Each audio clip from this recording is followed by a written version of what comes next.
بسم الله الرحمن الرحيم إذا جاء نصر الله والفتح. السلام عليكم ورحمة الله وبركاته. إن الحمد لله نحمده ونستعينه ونستغفره. من يهده الله فلا مضل له ومن يضلله فلا هادي له. وأشهد أن لا إله إلا الله وحده لا شريك له وأن محمدا عبده ورسوله وما بعد. قال الله تعالى في القرآن العظيم والفرقان المجيد: فأعوذ بالله من الشيطان الرجيم. بسم الله الرحمن الرحيم. يا أيها الناس اتقوا ربكم الذي خلقكم من نفس واحدة وخلق منها زوجها وبث منهما رجالا كثيرا ونساء واتقوا الله الذي تساءلون به والأرحام إن الله كان عليكم رقيبا. يا أيها الذين آمنوا اتقوا الله حق تقاته ولا تموتن إلا وأنتم مسلمون. يا أيها الذين آمنوا اتقوا الله وقولوا قولا سديدا يصلح لكم أعمالكم ويغفر لكم ذنوبكم ومن يطع الله ورسوله فقد فاز فوزا عظيما. وقال أيضا: قال رب اشرح لي صدري ويسر لي أمري واحلل عقدة من لساني يفقهوا قولي. وقول نبينا صلى الله عليه وسلم: الدين يسر. இந்த மார்க்கம் என்பது அது எளிமையானது என்கிற நபிகள் நாயகம் ஸல்லல்லாஹு அலைஹி வஸல்லம் அன்னவர்களின் பொன்மொழியை சொன்ன வண்ணம் எனது ஜும்ஆ உரையினை ஆரம்பம் செய்கிறேன். இந்த நேரத்தில் நாம் பார்க்க போகிற தகவல் என்னவென்றால், இந்த உலகத்தில் வாழக்கூடிய மனிதர்களுக்கு அவர்களுடைய வாழ்நாளில் அவர்களுக்கு நடக்கக்கூடிய சில நிகழ்வுகளின் பொழுது மிகுந்த கவலை கொள்ளக்கூடியவர்களாக இருக்கிறார்கள். ஒரு மனிதனுக்கு கவலை ஆட்கொண்டு விட்டதென்றால், அவனுடைய வியாபாரத்தில் ஏதேனும் நட்டமாகிவிட்டது என்றால், அல்லது அவனுக்கு பாத்தியப்பட்ட நெருக்கமான உறவுகளை அவர்கள் இழந்து விட்டார்கள் என்றால், ஏதோ ஒரு இழப்புக்கு அந்த மனிதன் உள்ளாகக்கூடிய சந்தர்ப்பத்தில் அவன் தலையே வெடிக்கிற அளவுக்கு அவனுக்கு கடுமையான ஒரு கவலையில் ஆட்பட்டு விடுகிறான். எதையுமே அவனால செய்ய முடியாது. அப்படி நாம பல நபர்களை சந்தித்திருப்போம். ஏங்க இப்படி இருக்கீங்க, இப்படி ஆயிட்டு, என் வியாபாரத்தில் நட்டமாகிவிட்டது, பெரிய கடனாகிவிட்டது, ரொம்ப நான் நேசித்த ஒருவரை இழந்து விட்டேன் என்று கவலை கொள்ளக்கூடிய ஒரு நிலையில பார்க்கிறோம். அதை இழந்ததை நினைத்து மீள முடியாத அளவிற்குண்டான கவலைக்கு உட்படுத்தப்படக்கூடிய நிலையில அந்த மனிதர்கள் ஆவதை நாம பார்க்கலாம். ஆனால் இந்த கவலைகள் எல்லாம் பொறுத்த அளவிற்கு மார்க்கம் இதை எப்படி பார்க்கிறது என்றால், எல்லாமே நமக்கு நலன் தான், இதுல நாம கவலைப்பட வேண்டிய அவசியமே இல்லை. இறைவன் நிர்ணயித்தபடி எல்லாம் நடந்து கொண்டிருக்கிறது. இங்கே நான் ஆற்றக்கூடிய உரையாக இருந்தாலும், கேட்டுக்கொண்டிருக்கக்கூடிய நீங்களாக இருந்தாலும், என்ன நடக்கணும்ங்கிறது அல்லாஹ் நாடி வச்சிருப்பான் இல்லையா? அந்த நாட்டப்படிதான் எல்லாம் நடக்கிறது என்கிற பொழுது என்ன நடந்தாலும் அது நன்மைக்கே. அதனாலதான் ரசூலுல்லாஹ் சொன்னாங்க, ஒரு இறை நம்பிக்கையாளர்களுக்கு எது நடந்தாலும் அவனுக்கு நன்மையாயிருந்தாங்க. ஒரு சோதனை வந்தா பொறுத்துக்கிறான், நன்மையாக்கிறான்.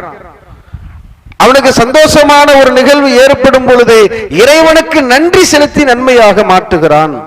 எல்லாமே அவனுக்கு நலன். அதுல நாம கவலை கொள்ள வேண்டிய அவசியம் இல்லை.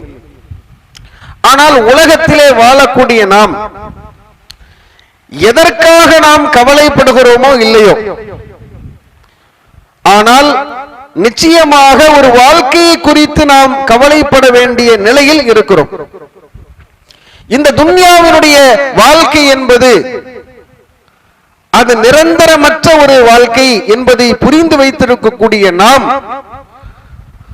மறுமையிலே நமக்கான நிலை என்ன என்பதை குறித்து நாம அச்சம் கொள்வோம் என்றால், கவலை கொள்வோம் என்றால், அந்த கவலை இருப்பதாக எல்லோரும் பேசிக்கொள்வோம். யார்கிட்டயாவது அந்த கவலை இல்லைன்னு நம்ம சொல்ல முடியுமா? கேட்டோம்னா எல்லாரும் சொல்லிப்பாங்க, கவலையா இருக்கு பாய், மறுமையில எல்லாம் என்ன கொடுக்க போறான்னு தெரியல. எதை பேசுகிறார்களோ, எதை சொல்லுகிறார்களோ அதன் அடிப்படையில் செயல்பாடு இருக்குமா? அப்படி ஒரு கவலையிலே ஒரு மனிதன் இருக்கும் பொழுது உண்மையிலேயே மறுமையினுடைய வாழ்க்கையை குறித்து, மறுமையிலே நாம் நிற்கக்கூடிய வேளையில் இறைவன் நமக்கு எப்படிப்பட்ட வெகுமதியை தரப்போகிறான் என்கிற பய உணர்வு ஒருவருக்கு உலகத்திலே வந்திருக்கும் என்றால், இறைவனுக்காக உலகத்திலே சஜிதா செய்யக்கூடிய ஒரு மனிதர் அவருடைய மரணம் வரைக்கும் எழுந்திருக்க மாட்டார். என்ன கொடுக்க போறானா அல்லாஹ், நம்ம நிலை என்ன என்று அச்சம் கொள்வோம். ஆனால் கவலைப்படுகிறோம் என்று சொல்லக்கூடிய நம்முடைய நிலை என்ன? இறைவனுக்கு மாற்றமான எல்லா செயல்பாடுகளையும் செய்கிறோம். இறைவனுக்காக தூக்கத்தை தியாகம் செய்து தொழுகைக்கு வர முடியவில்லை. உலகத்திலே சம்பாத்தியத்திற்காக வேண்டி அல்லாஹ்வை புறந்தள்ளிவிட்டு சம்பாதிக்கிறோம். உறவுகளை முறித்து வாழ்ந்து கொண்டிருக்கிறோம். பகைமையோடு, வெறுப்போடு, ஆக்ரோஷத்தோடு வாழக்கூடிய நாம் சொல்கிறோம், கவலைப்படுறோம். உண்மையிலேயே மறுமையினுடைய வாழ்க்கையை நினைத்துத்தான் உலகத்தில் இறை நம்பிக்கையாளர்கள் கவலை கொள்ள வேண்டும். திருமறை குர்ஆனிலே அல்லாஹ் இது குறித்த நினைவலைகளை நமக்கு எடுத்துச் சொல்கிறான். சூரா அல்-ஹஸ்ர் 18வது வசனம், யா அய்யுஹல்லதீன ஆமனூ, ஓ ஈமான் கொண்ட மக்களே, இத்தகுல்லாஹ், அல்லாஹ்வை பயந்து உலகத்திலே நீங்கள் வாழ்ந்து கொள்ளுங்கள். வல் தன்துர் நஃப்ஸும் மா கத்தமத் லிகத், நாளை மறுமைக்காக உங்களின் சேமிப்பு என்ன என்று அல்லாஹ் கேட்கிறான். உலகத்தில் காசு இல்லாம போகும் பொழுது கவலை கொள்கிறோமே, நாளைக்கு என்ன சம்பாதிக்க போகிறோம், நம்ம வீட்டை எப்படி வழிநடத்த போகிறோம், நம்மள்ட்ட கையில காசு இல்லையே என்று உலகத்திலே நமக்கு நடக்கக்கூடிய நிகழ்வை குறித்து கவலை கொள்ளக்கூடிய நாம், அதற்காக உடைந்து போகக்கூடிய நாம், அல்லாஹ் கேள்வி எழுப்புகிறான், வல் தன்துர் நஃப்ஸும் மா கத்தமத் லிகத், மறுமைக்காக, நாளை மறுமைக்காக உன்னுடைய சேகரிப்பு என்ன, என்ன வச்சிருக்கேன்னு கேட்கிறான். சொல்ல முடியுமா? நம்மிடத்தில் என்ன இருக்கிறது? உங்களுடைய வாழ்நாளை புரட்டி பாருங்கள். நீங்கள் செய்த நற்காரியங்களை எடுத்து பாருங்கள். நீங்கள் செய்த தீய காரியங்களும் எடுத்து பாருங்கள். என்ன பண்ணி இருக்கிறோம்? அதையெல்லாம் அல்லாஹ் ஏற்றுக்கொள்வானா? அந்த அமல்கள் மூலமாக உயர்ந்த ஜன்னத்துல் ஃபிர்தௌஸை நம்மால் அடைய முடியுமா? நரகத்திலே வீழ்வதை விட்டும் காப்பாற்றப்பட்டு சுவனத்திற்கு நம்மால் செல்ல இயலுமா என்பதை ஒரு கணம் பரிசோதித்து பாருங்கள். அல்லாஹ் நினைவுபடுத்துறான். சொல்லிட்டு அல்லாஹ் மறுபடியும் பேசுகிறான், வத்தகுல்லாஹ். அதே வரியிலே மறுபடியும் இறைவன் பேசுகிறான், அல்லாஹ்வை பயந்து கொள்ளுங்கள். இன்னல்லாஹ ஹபீரும் பிமா தஅமலூன், நீங்கள் செய்வதை அல்லாஹ் கண்காணிக்கக்கூடியவனாக இருக்கிறான். உன் செயல்பாடு என்னன்றத எல்லாவற்றையும் அல்லாஹ் பதிவு செய்து கொண்டிருக்கிறான், பார்த்து கொண்டிருக்கிறான். மறுமையில எல்லாத்தையும் வெளிப்படுத்தி விடுவான். அப்ப இந்த அறிவுரை நமக்கு ஒன்றை நினைவுபடுத்துகிறது. உலகத்தை வாழக்கூடிய நாம் நாளை மறுமைக்காக, மறுமையினுடைய வாழ்க்கையிலே நம் நிலை என்ன என்பதை அனுதினமும் யோசிக்கக்கூடியவர்களாக, சிந்திக்கக்கூடியவர்களாக, அதை பற்றி கவலை கொள்ளக்கூடியவர்களாக இருக்க வேண்டும். அந்த கவலை உள்ளத்துல வந்துட்டுன்னு வச்சுங்களேன், அல்லாஹ்வை தொழுவதிலே, இறைவனை வழிபடுவதிலே, இறைவனுக்கு பயந்து உலகத்திலே நடப்பதிலே குறை வைக்க மாட்டோம். அந்த கவலை வேணும். இன்னைக்கு அந்த கவலைலாம் இருப்பது கிடையாது. ஒரு மார்க்க ரீதியான உபதேசத்தை செய்தால் கூட நமக்கு கவலை எப்படி கவலை இருக்கும்? பயான்னு கூப்பிட்டு உட்கார வச்சா ஒரேடியா உட்கார வச்சிருவாங்களோ நம்மள? இன்னைக்கு அப்படியே பயான் நீண்டுகிட்டே போயிருமோ? இது மாதிரியான கவலைகள், அதாவது மார்க்க ரீதியான உபதேசத்தை கூட அவர்களுக்கு கேட்பதற்கு நேரமில்லாத அளவிற்கு உலக வாழ்க்கையிலே மூழ்கி இருக்கிறார்கள் என்றால் இப்படித்தான் அவங்களுடைய கவலை இருக்குது. வரலாறை புரட்டி பார்க்கிறோம். மறுமைக்காகவே வாழ்ந்த அல்லாஹ்வுடைய தூதர் முஹம்மது நபி ஸல்லல்லாஹு அலைஹி வஸல்லம் அன்னவருடைய காலகட்டத்திலே வாழ்ந்த பல நபி தோழர்கள் எப்படி அவங்களுடைய கவலை எல்லாம் இருந்திருக்குன்னு பாருங்க. அவருடைய வரலாறை ஒப்பிட்டு பார்க்கும் பொழுது இன்றைக்கு நாம என்னென்ன விஷயங்களுக்கு கவலைப்படுகிறோம், அவங்க எப்படி கவலைப்பட்டிருக்கிறாங்க அப்படின்னு பாருங்க. அதுல ஒரு நபி தோழர் அம்ர் இப்னு அல் ஆஸ் என்கிற ஒரு நபி தோழர், அந்த நபி தோழருடைய மரண தருவாய், கடைசி காலகட்டம். கடைசி காலகட்டத்திலே ஒரு மனிதருக்கு கவலை ஏற்படுகிறது. எதில் தெரியுமா? ஐயோ, இன்னைக்கு உள்ள நிலையில ஒரு மரண தருவாயில ஒரு மனிதர் இருக்கிறார் என்றால் அவருடைய கவலை என்னவாக இருக்கும்? நம்ம சொத்து பத்து யாரு பார்த்துப்பா, நமக்கு வர வேண்டிய காசு வரவு இருக்கிறது, அதை யார் பராமரிப்பா அப்படின்னு கவலை இருக்கும். அந்த நேரத்தில் அது குறித்து கவலை கொள்ளக்கூடியவர்களாக, ஐயோ பேருடைய கல்யாணம் இருக்குதே, மகனுடைய கல்யாணம் இருக்குதே, பார்க்க முடியாம போயிரும், இப்படி கவலைப்படுவாங்க. ஆனால் அம்ர் இப்னு அல் ஆஸ் என்கிற இந்த நபி தோழருடைய கவலை பாருங்கள். சஹீஹ் முஸ்லிம்ல 192வது ஹதீஸ். அம்ர் இப்னு அல் ஆஸ் அவர்களை சில நபி தோழர்கள் சந்திக்க போறாங்க. அவர்களை நலம் விசாரிக்க செல்கிறார்கள். அவர் தன்னுடைய மௌத்தினுடைய மரணத்தினுடைய கடைசி நிலையில் இருக்கிறார். சக்கராத்து நேரம் சொல்லுவாங்கல்ல, அது மாதிரியான மரணத்தினுடைய கடைசி கட்டத்தில் இருக்கிறார். அந்த நேரத்தை அவர்களை நாங்கள் சந்திக்க வந்த பொழுது எபகி தவீலன், ரொம்ப நேரம் அழுதுகிட்டே இருக்கிறார். அழுகுனாலும் அழுதுகிட்டே இருக்கிறார். ஏன் அழுகிறார், எதற்காக அழுகிறார் என்று தெரியவில்லை, வாய் திறந்து சொல்லவில்லை, அழுது கொண்டே இருக்கிறார். வந்த மக்களை பார்க்க முடியாமல் முகத்தை சுவத்தை நோக்கி திருப்பி கொண்டு அழுகிறார். அப்படி அழுவோம்ல நம்ம? சில பேரு நம்மளை பாக்குறாங்கன்னா பாக்குறாங்களேன்னு கூச்சப்பட்டு நம்ம சுவட்டின் பக்கம் திரும்பி அழுவோம் இல்லையா? அது மாதிரி அம்ர் இப்னு அல் ஆஸ் என்ன செய்யறாங்க, அந்த மரண தருவாய் அழுதுகிட்டே இருக்கிறாங்க, சுவற்றை நோக்கி திரும்பி அழுகிறார்கள். அந்த நேரத்திலே மகன்கள் எல்லாம் சுற்றி அமர்ந்து கொண்டு சொல்கிறார்கள், என்னுடைய அருமை தந்தையே, அமா பஷரக ரசூலுல்லாஹி ஸல்லல்லாஹு அலைஹி வஸல்லம் பிகதா. பிள்ளைகளால தாங்க முடியல, வாப்பா அழுகிறார். எப்படிப்பட்ட தகப்பனார், நபிகளாரோடு யுத்த களத்திலே கலந்து கொண்ட நபர், நபிகளார் வாழ்ந்த காலகட்டத்திலே அம்ர் இப்னு அல் ஆஸ் அவர்களுக்கு பல நற்செய்திகளை சொல்லி இருக்கிறார்கள், பல நல்ல பெயர்களை எடுத்திருக்கிறார்கள். சிறந்த ஒரு நபி தோழராக அம்ர் இப்னு அல் ஆஸ் அவர்கள் இருக்கிறார்கள். அப்படிப்பட்ட ஒரு தந்தை உட்கார்ந்து அழுதுகிட்டு இருக்கிறாரே, தாங்க முடியல. என் அருமை தந்தையே, அல்லாஹ்வுடைய தூதரவர்கள் வாழ்ந்த நாட்களிலே பஷரக ரசூலுல்லாஹி ஸல்லல்லாஹு அலைஹி வஸல்லம் பிகதா, என்னென்ன நற்செய்திகள்லாம் ரசூலுல்லாஹ் உங்களுக்கு சொல்லி இருக்கிறாங்க, நீங்க ஏன் அழுகணும், எதுக்காண்டி அழுகணும்? புரிந்து வைத்திருக்கிறார்கள். அந்த அழுகை ஏன், எதற்காக என்பதை அம்ர் இப்னு அல் ஆஸ் அவர்கள் சொல்லாவிட்டாலும் கூட இன்னைக்கு அழுகிறாங்கன்னா அழக்கூடிய ஒரு தந்தை இடத்துல மகனார் என்ன கேட்பார், என்ன வேணும், உங்களுக்கு எதுவும் குறை வச்சுட்டனா, சாப்பாடு வேணுமா, உங்களுக்கு எங்க போகணும், இப்படி கேட்போம். ஆனால் அந்த பிள்ளைகளுக்கு தெரிகிறது அம்ர் இப்னு அல் ஆஸ் அவர்கள் அவருடைய மறுமை நிலையை குறித்து தான் அழுகிறார்கள். சொல்லாதான் உங்களுக்கு எவ்வளவு நற்செய்திகளை சொல்லி இருக்கிறாங்க, எவ்வளவு சிறந்த ஒரு நபி தோழராக நீங்கள் இருக்கிறீர்கள், இதற்கு பிறகு நீங்கள் எதற்காக ஏன் அழுகிறீர்கள் அப்படின்னு கேட்கிறாங்க.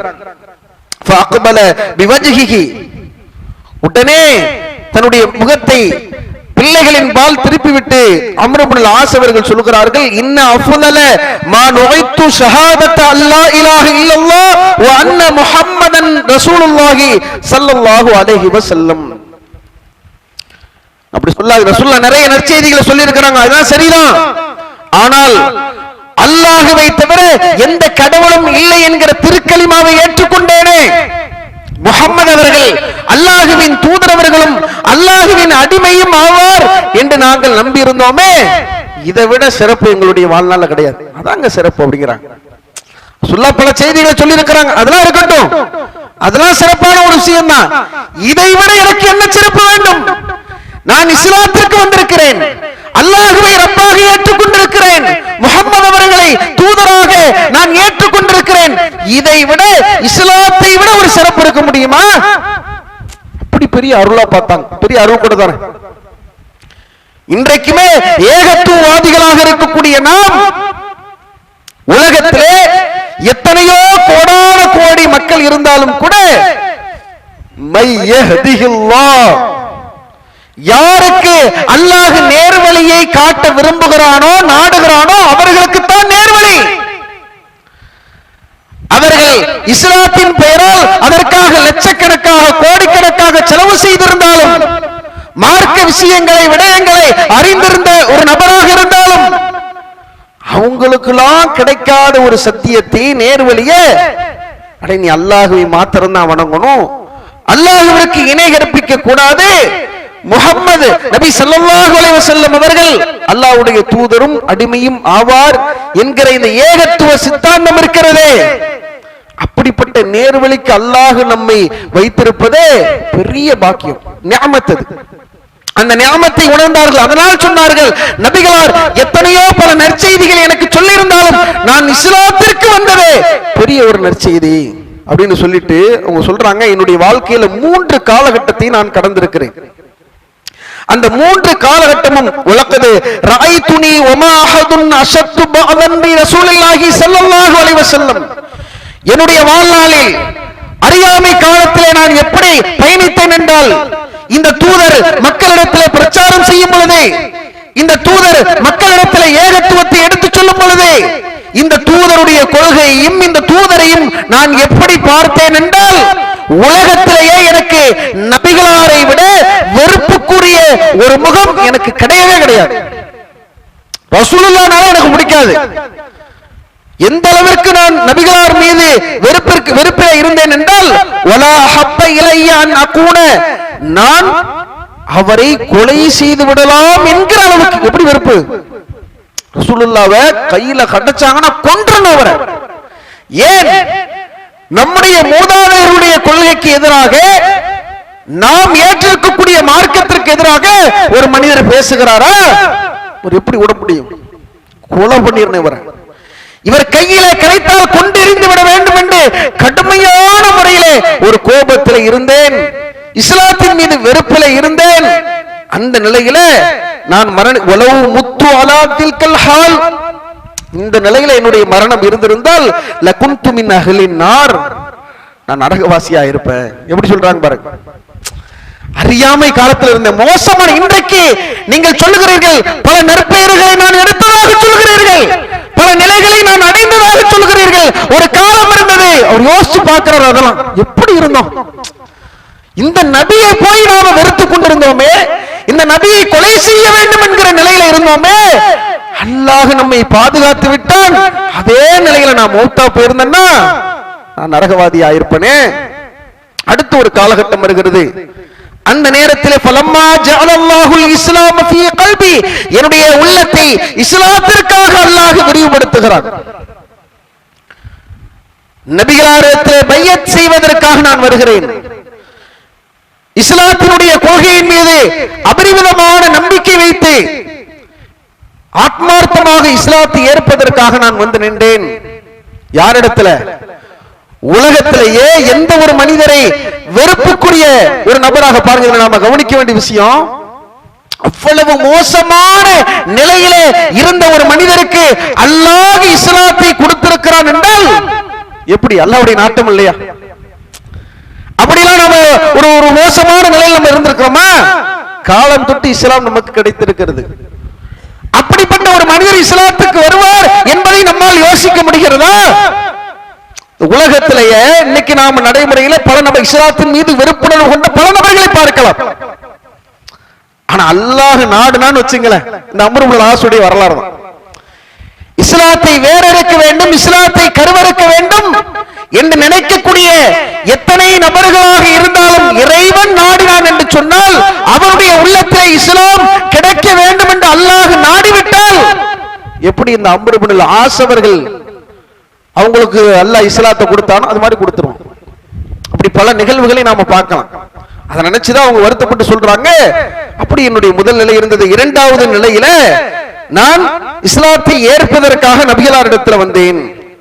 அத்தைத்து நபிய ஸல்லல்லாஹு அலைஹி வஸல்லம் ரசூலுல்லாஹ்விடத்துல வந்து அல்லாஹ்வுடைய தூதர் அவங்க சொன்னாங்க, உபசுத் பியமீனக், உன் வலது கையத்தா. ஏன்னா அந்த நேரத்தில் இஸ்லாத்தை ஏற்றுக்கொள்ளும் பொழுது பையத் செய்யணும், கையை கொடுக்கணும், பையத். நான் வந்து ஷிர்க் வைக்க மாட்டேன், நான் விபச்சாரம் பண்ண மாட்டேன், உறவுகளை பேணி நடப்பேன், இப்படின்னு பையத்து செய்யணும். கையை கொடுக்க வந்தவர் என்ன செய்யறாரு, உடனே எடுக்கிறாரு. எடுத்த உடனே ரசூலுல்லாஹ்வுக்கு என்னப்பா எதுக்காக நீ எடுத்துக்கிற அப்படின்னு கேட்கிறாங்க. அப்ப அம்ரு இப்னு ஆஸ் அவர்கள் சொல்கிறார்கள், ஃபகுல்து அரத்து அன் அஸ்தரித்த, அல்லாஹ்வின் தூதர்களே சில நிபந்தனைகளை நான் எடுக்கிறேன், இஸ்லாத்துக்கு நான் வரேன், உங்கள்ட்ட பையத்து பண்றேன், ஆனா எனக்கு சில நிபந்தனைகள் இருக்கு. என்ன நிபந்தனை அப்படின்னு கேட்கிறாங்க. என்ன நிபந்தனை கேட்கும்போது அவங்க பதில் சொல்றாங்க, ஐயுகுஃபர லீ, எனக்கு பாவ மீட்சி வேணும். எவ்வளவோ மோசமான பாவங்களை செய்திருக்கு, எல்லாத்தையும் முன்னிறுத்தி சொல்றாரு, எதையும் அவர் வெளிப்படுத்தி சொல்லவில்லை. ஆனால் அவருடைய வாழ்நாளிலே நபிகளாரை எந்த அளவுக்கு அவர் வெறுத்திருந்தார், இஸ்லாத்தை எந்த அளவுக்கு வெறுத்திருந்தார் என்பது அவருக்கு தெரியும் இல்லையா? பல மோசமான காரியங்களை செய்திருப்பார் அல்லவா? அதனால சொல்றாங்க, அல்லாஹ்வுடைய தூதரவர்களே இஸ்லாத்துக்கு நான் வந்துடுறேன், ஆனா எனக்கு பாவம் மீட்சி வேணும். அப்ப ரசூல் ஸல்லல்லாஹு அலைஹி வஸல்லம் அவங்க பதில் சொல்றாங்க, அமா அலிம்த அன்னல் இஸ்லாம யஹ்திமு மன் மா கான கப்லஹு, உனக்கு தெரியாதாப்பா, இஸ்லாம் என்பது நீ இஸ்லாத்தை ஏற்றுக்கொள்கிறாய் என்றால் இஸ்லாத்தை ஏற்பதற்கு முன்பாக என்னென்ன பாவங்களை என்னென்ன தவறுகளை நீ செய்தாயோ எல்லாவற்றையும் அல்லாஹ் மன்னித்து விடுவான். ஷிர்க் முதற்கொண்டுங்க, ஷிர்க்கெல்லாம் மன்னிக்க மாட்டான். தெரிந்து அறிந்து அதை பற்றி புரிந்து நாம செய்யக்கூடிய நேரத்தில் அல்லாஹ் மன்னிக்க மாட்டான். அறியாமையில இருக்கிறாரு, ஷிர்க் முதற்கொண்டு உள்ள பாவத்தை தான் வச்சிருப்பாரு. ரசூலுல்லாஹ் சொல்றாங்க, இஸ்லாம் என்பது இஸ்லாத்தை ஒருவர் ஏற்றுக்கொண்டார் என்றால் அதற்கு முன் செய்த எல்லா பாவங்களும் அவருக்கு மன்னிக்கப்படும். பிறந்த குழந்தை மாதிரி, இந்த வார்த்தையை ரசூலுல்லாஹ் சொல்லல, அதுக்கு அதான் இருக்கும். இஸ்லாம் என்பது அவர் செய்த முந்தைய பாவங்களை மன்னித்து விடும். அதே போன்று அன்னல் ஹஜ்ஜ யஹ்திமு மா கான கப்லஹு, ஹஜ் என்பதும் முந்தைய பாவங்களை மன்னித்து விடும். ஹிஜ்ரத் என்பதும் அவர் செய்த முந்தைய பாவங்களை மன்னித்து விடும் அப்படின்னு ரசூலுல்லாஹ் சொல்றாங்க. சொன்ன உடனே இந்த சஹாபி இந்த வார்த்தைகளை கேட்டவுடனே, மாகான அஹதுன் அஹப்ப இலைய மின் ரசூலில்லாஹி ஸல்லல்லாஹு அலைஹி வஸல்லம் வலா அஜல்ல ஃபீ ஐனி மின்ஹு, ரசூலுல்லாஹ்விடத்தில் இருந்து இந்த வார்த்தையை கேட்டவுடனே அல்லாஹ்வின் தூதர் முஹம்மது நபி ஸல்லல்லாஹு அலைஹி வஸல்லம் அவர்களை என் கண்ணிட்டு என்னால் பார்க்க இயலவில்லை. இந்த மனுஷன் மேலையா நம்ம கோபப்பட்டோம், இந்த மனிதரையா வெறுப்புக்குரிய ஒரு மனிதராக பார்த்தோம். அந்த நிகழ்வுக்கு பிறகு, நான் இஸ்லாத்தை ஏற்ற பிறகு எனக்கு நபிகளாருடைய முகத்தை தவிர வேறு எந்த முகமும் உலகத்தில் மிக விருப்பத்திற்குரிய ஒரு முகமாக இல்லை. நபிகளாரோடு அவர்கள் வாழ்ந்த அந்த நாட்களிலே, நபிகளாரோடு பழகிய நாட்களிலே நபிகளாருடைய ஒவ்வொரு குல நலன்களும் அவர்கள் மீது மரியாதையும் கண்ணியத்தையும் உயர்த்தி கொடுத்தது. அல்லாஹ் திருமறை குர்ஆன்ல சொல்றாம்ல, வரஃபஅனா லக ذிக்ரக், நபியே உம்முடைய புகழை நாம் மேலோங்க செய்து விட்டோம் என்று அல்லாஹ் சொல்லுகிறானே. அல்லாஹ்வுடைய தூதர் உங்களுடைய குணநலம் என்பது அப்படி இருந்தது. ரசூல் ஸல்லல்லாஹு அலைஹி வஸல்லம் அவங்களுடைய குணத்தை பற்றி ஹதீஸ்களிலே பார்க்கிறோம், நபிகளாருடைய குணம் குர்ஆனாகவே இருந்தது. அப்படிப்பட்ட ஒரு மனிதரோடு, மிகச்சிறந்த ஒரு மனிதரோடு பயணிக்கக்கூடிய நேரத்திலே அந்த மனிதருடைய ஒவ்வொரு குணநலன்களையும் பார்க்கிறார்கள், ஒவ்வொரு நடவடிக்கையும் பார்க்கிறார்கள். அவ்வளவு விருப்பம். எந்த அளவுக்கு ரசூலுல்லாஹ் உலகத்துல நபிகளாரை விட வேற எவரும் எனக்கு விருப்பத்திற்குரிய நபராக கிடையாது, மிக விருப்பத்திற்குரிய நபராக கிடையாது. அவ்வளவு அவ்வளவு நான் நேசிக்க ஆரம்பிச்சிட்டேன். எந்த அளவுக்குனா அவங்க மேல உள்ள மரியாதையினால அல்லாஹ்வுடைய தூதர் முஹம்மது நபி ஸல்லல்லாஹு அலைஹி வஸல்லம் அவர்களை என் கண்ணிரம்ப நான் பார்த்தது கிடையாது. நீங்க சில பேரை பார்க்கலாம், சில பேர் மேல நம்ம ரொம்ப மரியாதையா இருக்கிறோம், அவங்க ரொம்ப மரியாதை நிமித்தமாக பார்க்கிறோம் என்றால் முகம் கொடுத்து கூட பேச முடியாது, டக்குன்னு குனிஞ்சிருவோம். ரசூலுல்லாஹ்வை ஏறெடுத்து முழுமையை இன்னும் அந்த நபித்தோழர் அம்ர் இப்னு ஆஸ் அவர்கள் தெளிவாக சொல்லுகிறார்கள், நபிகளாரை என்னிடத்திலே வர்ணிக்க சொன்னால் ரசூலுல்லாஹ் எப்படி இருப்பாங்க, ரசூலுல்லாஹ்வுடைய முகம் எப்படி இருக்கும் என்கிட்ட கேட்டீங்கன்னா என்னால் முழுமையாக சொல்லவே முடியாது. ஏன்? அவர்கள் மீது உள்ள கண்ணியத்தினால் அவர்களை என்னால் பார்க்க கூட இயலவில்லை. இப்படி ஒரு நிலை, இப்படி ஒரு காலகட்டம் எனக்கு இருந்துச்சு. இவ்வளவு மோசமான ஒரு நிலை இருந்தாலும் அதற்கு பிறகு இஸ்லாம் கிடைத்தவுடன் எனக்கு அற்புதமான ஒரு நிலை இருந்தது. இந்த நிலையிலே இந்த நிலையிலே நான் மரணித்து இருந்தேன் என்று சொன்னால் அன் அகூன மின் அஹ்லில் ஜன்னah, சொர்க்கவாசியில இருப்பேன். இந்த ரெண்டு நிலை எனக்கு தெரியும். பழைய நிலையில இருந்தா நான் நரகவாதியா இருப்பேன். இஸ்லாத்தை ஏற்ற பிறகு நபிகளாரோடு ரொம்ப முஹப்பத்தாக நேசத்திற்குரியவனாக நான் இருக்கக்கூடிய அந்த நிலையிலே மரணத்திருந்தேன் என்றால் நான் சொர்க்கவாசியா இருப்பேன். அதுக்கு அடுத்து ஒரு காலகட்டம் வருகிறது. சும்ம வலீனா அஸ்யாமா அத்ரி, பிறகு என்னிடத்திலே சில பொறுப்புகளை நபிகளார் கொடுக்கிறார்கள், சில பொறுப்புக்குரியவனாக நான் ஆகிறேன். அந்த பொறுப்பிலே நான் எப்படி நடந்து கொண்டேன் என்பது மா அத்ரி மா ஹாலி ஃபீஹா, அதுல எப்படி நடந்தேன்னு தெரியலையே எனக்கு. மார்க் அடிப்படையில் தான் நடந்திருக்கிறாங்க, ஆனாலும் பயம். பல பகைமையும் வெறுப்பும் நடந்திருக்கலாம். ஒரு பொறுப்பு ஏற்கக்கூடிய சந்தர்ப்பத்திலே இறைவனுடைய திருப்தியை நாடி நாம ஒரு காரியத்தை செய்யும் பொழுது பல நபர்களுடைய வெறுப்பை சம்பாதிச்சிருக்கலாம். சில நேரங்களில் பொறுப்பேற்கக்கூடிய நேரத்தில் நம்முடைய உறவுக்காரர்களுக்காக நமக்கு பாத்தியப்பட்டவர்களுக்காக மார்க்கத்தை வளைக்கக்கூடிய ஒரு சூழல் கூட வரலாம். அப்படிலாம் நடக்கலாம் ஆசைவங்க. ஆனாலும் சொல்றாங்க சில பொறுப்புகளை நான் ஏற்றுக்கொண்டேன், அதுல நான் எப்படி நடந்துகிட்டேன்னு தெரியல, அந்த பொறுப்பிற்கு தகுதியானவராக நான் நடந்து கொண்டேனா என்று தெரியவில்லை, எனக்கு ரொம்ப பயமாக இருக்கிறது. இதா அன முத்து ஃபலா தஸ்பஹதி நாயிஹா, எனக்கு இந்த நிலையில நான் மௌத்தா போனா யாரும் ஒப்பாரி வச்சிடாதீங்க, ஒப்பாரி வைத்து அழுது விடாதீர்கள். சொல்லாத ஒப்பாரி வைக்கிறது சொல்ல தடை பண்ணி இருக்கிறாங்க இல்லையா, சொல்றாங்க அப்படி யாரும் பண்ணிடாதீங்க. என்னை நீங்கள் அடக்கம் செய்து விட்டால் சில மண்களை என் மீது நீங்கள் தூற்றி விடுங்கள்.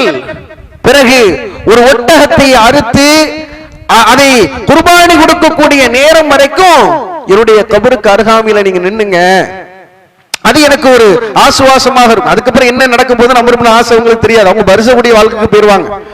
ஆனால் அவர்கள் யதார்த்தத்தை சொல்கிறார்கள், கொஞ்சம் நின்னுங்க, எனக்காக வேண்டிய துவா செய்யுங்க, இதை மட்டும் வேணா பண்ணுங்கிறாங்க. இதுல பாருங்க எப்படிப்பட்ட ஒரு பயம் பாருங்க. அம்ர் பின் ஆஸ் அவர்களுக்கு உண்டான பயம் எப்படி, தன்னுடைய மரண தருவாயிலே கடைசி நிலையிலே அவருக்கான பயம் எப்படி இருக்கிறது. நான் இந்த உலகத்திலே 3 விதமான காலகட்டத்திலே பயணித்திருக்கிறேன். முதல் காலகட்டம் அது மோசமான ஒரு நிலையில இருந்தது. இரண்டாவது ஒரு காலகட்டம் நான் சுவனவாதிக்குரிய அமல் என்னிடத்தில் இருந்தது.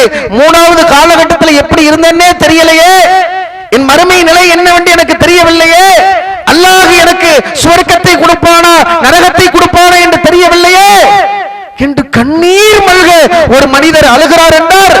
எப்படிப்பட்ட மனிதர், நபிகளாருடைய காலகட்டத்திலே பல நற்பெயர்களை எடுத்தவர்கள், சிறந்த நபித்தோழராக இருந்தவர்கள், பல யுத்தக்களங்களிலே கலந்து கொண்டவர்கள், நபிகளாரை கண்ணிட்டு பார்த்தவர்கள், அமல்கள் போட்டு போட்டு செய்த அந்த நபித்தோழர் அவங்க புலம்புறாங்க, கவலைப்படுறாங்க. இப்பொழுது சொல்லுங்கள், நம்முடைய கவலை இன்றைக்கு எப்படி இருக்கிறது? மறுமையை நோக்கி நம்முடைய கவலை இருக்கிறதா? மறுமை நாளிலே அல்லாஹ் நம்முடைய தலைக்கு அருகாமையிலே சூரியனை கொண்டு வந்து நிறுத்தக்கூடிய சந்தர்ப்பத்திலே ஒவ்வொரு நபர்களும் தத்தமது பாவத்திற்கு ஏற்ப வியர்வையிலே மிதக்கக்கூடிய அந்த நேரத்திலே இறைவனுக்கு முன்பாக விசாரணைக்கு நாம் நிறுத்தப்படக்கூடிய வேளையில் எந்த மொழிபெயர்ப்பாளரும் இல்லாமல் அல்லாஹ்விற்கு முன்பாக நிற்போமே.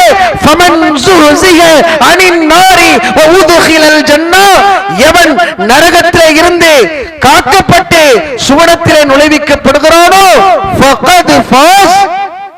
அவன் தான் மிகப்பெரிய வெற்றியாளன் என்று சொல்கிறானே. அந்த வெற்றிக்கு தகுதியானவர்களாக உலகத்திலே நடக்கிறோமா அல்லது அல்லாஹ்வை மறந்து வாழ்கிறோம்? யோசித்து பாருங்கள். அது குறித்த கவலையை உள்ளத்திலே ஏந்திக் கொள்ளுங்கள். ஒவ்வொரு நாளும் கவலைப்படுங்கள், ஒவ்வொரு நொடிப்பொழுதும் கவலைப்படுங்கள். அல்லாஹ் உங்களுக்கு அளித்திருக்கக்கூடிய வாய்ப்புகளை, ஒவ்வொரு வாய்ப்புகளையும் கிடைக்கிற நேரத்தில் அமல் செய்யுங்க. நாளைக்கு என்ன வச்சிருக்கேன்னு அல்லாஹ் கேட்கிறாம்ல, அதை மனதிலே ஆழமாக உள்ளத்தில் ஏந்தியவர்களாக, நாளை மறுமையினுடைய வாழ்க்கைக்காக கவலைப்பட்டு அதற்காக அமல் செய்யக்கூடிய நன்மக்களாக அல்லாஹ் ரப்பல் ஆலமீன் உங்களையும் என்னையும் ஆக்கி அருள்பாலிப்பான் என்கிற பிரார்த்தனையோடு எனது முதல் உரையை முடித்துக் கொள்கிறேன்.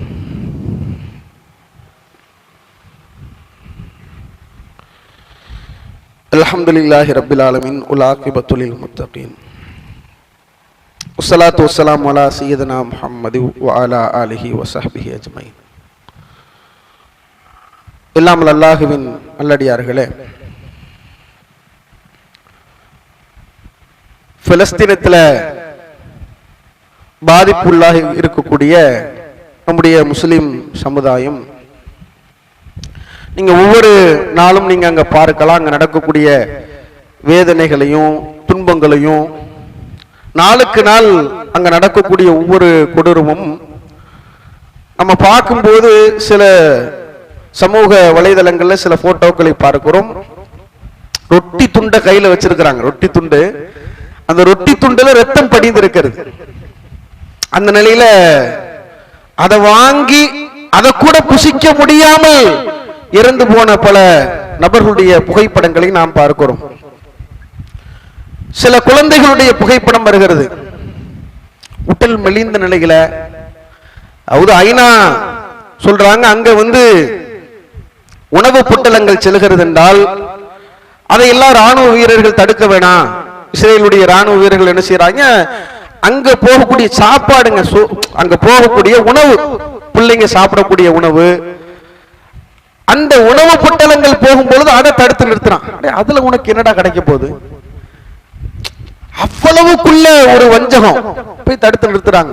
இதை தடுத்து நிறுத்தக்கூடாதுன்னு ஐநா சொல்லுது. ஆனா இது இஸ்ரேலே அமெரிக்காவினுடைய இந்த கள்ள பிள்ளை தானே, கள்ள குழந்தை தானே. வளர்ந்த நாடுகளுக்கு, வல்லரசு நாடுகளுக்கு சில சில சட்டங்கள் இருக்குது. அதை வச்சு அமெரிக்கா என்ன செய்யறான், அதை உடைக்கிறான். சாப்பாடு போறதை தடுக்க கூடாதுன்னு ராணுவ வீரருக்கு உண்டான ஒரு கட்டளை இருக்கு இல்லையா, அதை உடைக்கிறான். நீங்க தடுக்கலாம் அப்படின்னு அவனுக்கு உண்டான பிரத்யேகமான பவரை வச்சு இவ்வளவு அட்டூழியம் அக்கிரமும் செய்யறாங்க. அந்த மக்களுடைய ஒவ்வொரு கஷ்டங்களையும் நாம அன்றாடம் பார்த்து கொண்டிருக்கிறோம். அந்த மக்களுடைய நிலை எல்லாம் ஒரே ஒரு கவலை தான். அந்த மக்களுக்கெல்லாம் ஒரே ஒரு கவலை தான். நாம அம்ருமுட ஆசை உங்களுடைய வரலாறை பார்க்கிறோம், பல நபித்தோளுடைய வரலாற ஹதீசுகள்ல முன்னால் 1000 வருஷத்துக்கு முன்னால நடந்த அந்த வரலாற்று நிகழ்வுகளை பார்த்து நாம கண்ணீர் சிந்துகிறோம். நடைமுறையில நாம பார்க்கிறோம், அவ்வளவு கஷ்டப்படுறாங்க. ஒரே ஒரு காரணம், ஐயக்கூல ஆமன்னா, அல்லாஹுவை நம்பிவிட்டோம் என்று அவர்கள் சொன்னதினால் வாட்டி வசைக்கு எடுக்கப்படுகிறார்கள். இரத்த வெள்ளத்திலே அவர்கள் மூழ்கடிக்கப்படுகிறார்கள். சின்னஞ்சிறு பிஞ்சு குழந்தைகள் கொல்லப்படுகிறார்கள் பசியினால். திருமறை குர்ஆன் அல்லாஹ் சொல்றாம்ல, அவர்களை கடுமையாக நாம சோதிப்போம், ஓரளவு அச்சத்தால் சோதிப்போம், பயத்தினால் சோதிப்போம், உயிர்களை சேதப்படுத்தி செல்வங்களை சேதப்படுத்தி சோதிப்போம். அடுக்கடுக்கா சோதனையை பல விதத்தில் அல்லாஹ் எடுத்து சொல்றாம்ல. எல்லா சோதனைக்கும் உட்படுத்தப்பட்டவர்களாக அவங்க இருந்தாலும் கூட இறைவனின் மீது முனை அளவிற்கு கூட அவங்க எந்த நிலையிலும் அல்லாஹ் மேல வச்சிருக்கக்கூடிய நம்பிக்கை இழக்காம உறுதியாக இருக்கிறார்கள். அவருடைய கவலை ஒன்றே ஒன்று, மறுமையில உலகத்தில் அடிபட்டாலும் மிதிபட்டாலும் சாப்பாடு கிடைக்கவில்லை என்றாலும் கூட, நாம் இங்கேயே செத்து மடிந்தாலும் கூட மறுமையில உயர்ந்த ஜன்னத்துல் ஃபிர்தௌஸ் கிடைக்க வேண்டும் என்பதற்காக அரும்பாடுபடுறாங்க. அந்த மக்களுக்காக அதிகமாக ஒவ்வொரு நேரம் மறந்துடாதீங்க. ஒவ்வொரு நேரத்திலையும் அல்லாஹ், ஒவ்வொரு நேரம் நாம தொழுகும் போது இந்த மக்களுக்காக அதிகமாக பிரார்த்தியுங்கள். கண்ணீர் மல்க இறைவனிடத்திலே துஆ செய்யுங்கள். இறைவன் நினைத்தான் என்றால் கண்டிப்பாக அல்லாஹ் ரப்பல் ஆலமீன் அந்த மக்களுக்கு உதவி கரத்தை நீட்டுவான். அந்த மக்களுக்கு அச்சுறுத்தல் ஏற்படுத்தக்கூடிய அயோக்கியர்களுக்கு மிகப்பெரிய தண்டனையை அல்லாஹ் உலகத்தில் கொடுப்பான். அதனால அங்கே பாதிக்கப்பட்ட அந்த மக்களுக்காக அதிகமாக நீங்கள் பிரார்த்தனை செய்து கொள்ளுங்கள். வாஹிரு தஅவானா அல்ஹம்துலில்லாஹி ரப்பில் ஆலமீன். அஸ்ஸலாமு அலைக்கும் வரஹ்மத்துல்லாஹி வபரகாத்துஹு.